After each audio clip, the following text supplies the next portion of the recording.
Dizem é que foi criado um sistema que algumas divindades manifestaram-se fisicamente e tomaram decisões sobre o que iria acontecer.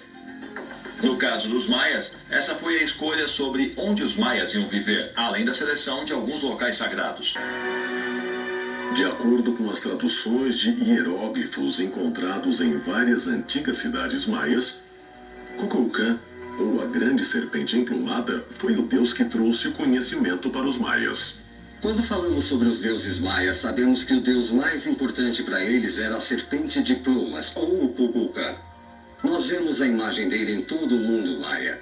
Os vemos em pirâmides e em grandes imagens esculpidas em pedra. Kukulcán é muitas vezes descrito como uma serpente de plumas, alguns diriam um dragão ou uma serpente com asas. Isso leva alguns a crer que Kukulcán pode ter descido do céu. Os maias, porém, viviam na selva. As mais antigas histórias que Kukulcán foi o professor dos jovens maias e ensinou a esses 8 meninos matemática, astronomia e todo tipo de ciência. Algumas lendas afirmam que ele apareceu na costa do Golfo em uma jangada de serpentes, e ele espalhou seu autoconhecimento por essa parte do país. Ainda hoje, em algumas das culturas maias, ele é reverenciado como o grande deus que trouxe todos esses ensinamentos e civilização ao mundo deles. Mas ninguém sabe quem ele era ou de onde veio. Estranhamente, representações da divindade serpente alada podem ser encontradas por todo o mundo antigo. Na Índia, o texto épico do Mahabharata detalha o relato antigo de seres do céu conhecidos como Nagas. Datando de 2500 a.C., as entidades de meio humano e meio serpente parecem quase idênticas ao Kukulcán maia. E a mitologia chinesa antiga do 5º milênio a.C. descreve dragões voadores que são estranhamente semelhantes ao deus serpente retratado na América Central. Para os povos que precederam os Incas no Peru, ideias semelhantes foram colocadas em personagens como Quetzalcoatl, a serpente emplumada que foi portadora de sabedoria e que às vezes eles dizem que ela desceu do mundo celeste e, mais uma vez, trazendo os fundamentos da civilização para os povos da América Central.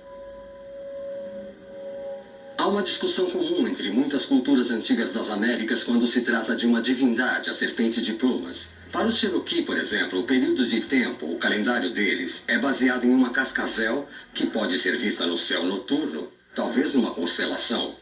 Então, a ideia de uma serpente, uma cobra ou um dragão é comum entre muitas culturas antigas e não só entre os maias ou os mesoamericanos.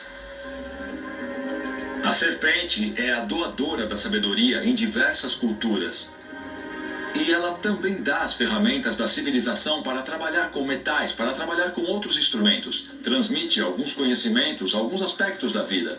E ela realmente dá esse conhecimento a determinadas pessoas, colocando-as em uma posição social para que a partir disso elas tenham como passar a sabedoria para o resto do seu povo.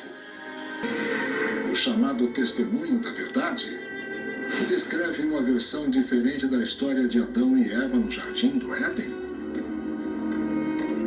Na história do Gênesis, você tem uma serpente falante tentando convencer Adão e Eva a comer a fruta de uma árvore mágica, a árvore da sabedoria. Mas isso implica dizer que você não deveria querer a sabedoria. No testemunho da verdade, a serpente é a heroína, porque garantiu a sabedoria à humanidade, em vez de escondê-la ou impor restrições. Testemunho da verdade. Uma coisa que a serpente questiona e nos pergunta é: por que Deus não quer que você tenha sabedoria? Por que não quer que você tenha sabedoria se o ama tanto? Por que a sabedoria é proibida? Então, essa ideia do testemunho da verdade era realmente questionar o que a igreja fazia e por que a igreja escondia a real sabedoria.